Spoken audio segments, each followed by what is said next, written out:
using Schumann resonance frequencies to improve photosynthetic efficiency in plants. Plants make their own food using sunlight.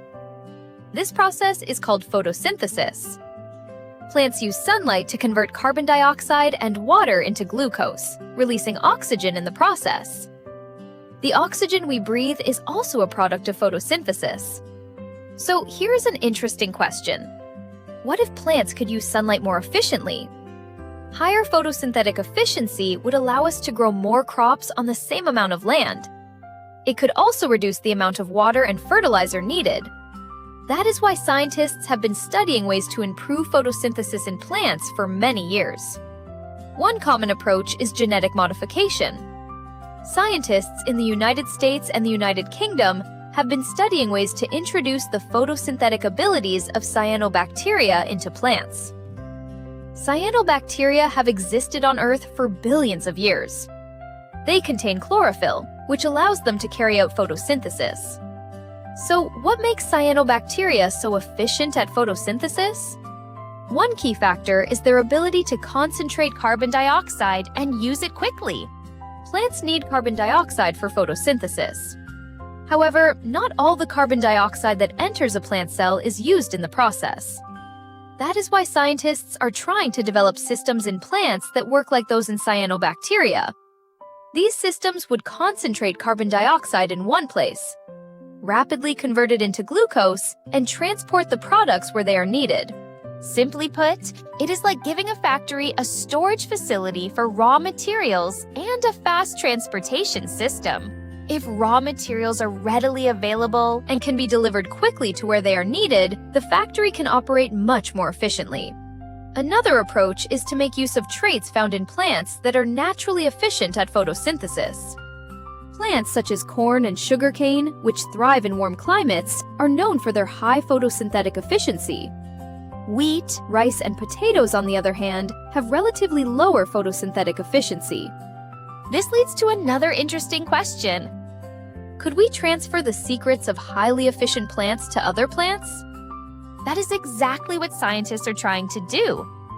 However, genetic modification also raises concerns. Could introducing genes from another organism cause unexpected proteins to be produced?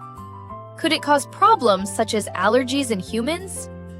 For these reasons, scientists are also looking for ways to improve photosynthesis without directly modifying plant genes. One particularly intriguing possibility involves the Schumann resonance. But what exactly is the Schumann resonance? Imagine Earth as one enormous musical instrument. Between Earth's surface and the ionosphere high above, it is a space where electromagnetic waves can repeatedly bounce back and forth. It is like a gigantic resonating chamber. In this space, electromagnetic waves at certain frequencies can travel around Earth and repeatedly reflect. When these waves are in sync, their strength increases. It is similar to how a guitar string vibrating at a particular frequency can cause another object with the same natural frequency to vibrate as well. This phenomenon is called resonance.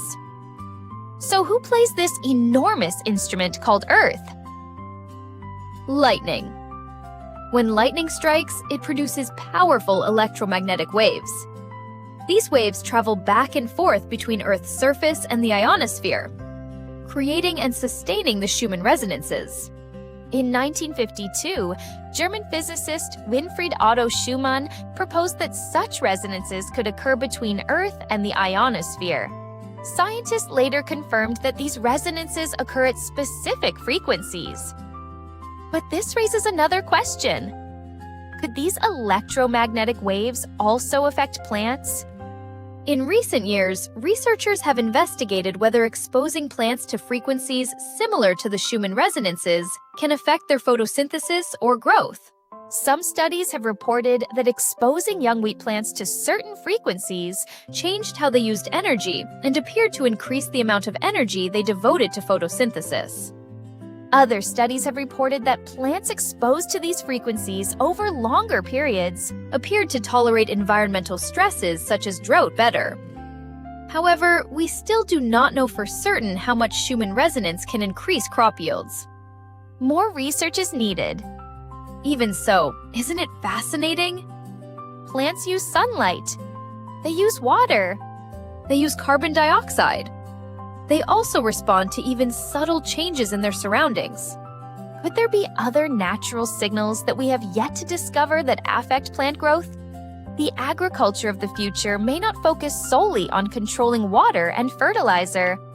We may eventually see new forms of agriculture that control not only the amount of light, but also temperature, humidity, and even various waves in the surrounding environment. These conditions could help plants use energy as efficiently as possible. Perhaps one day, we will even understand how plants detect and respond to the subtle waves around them.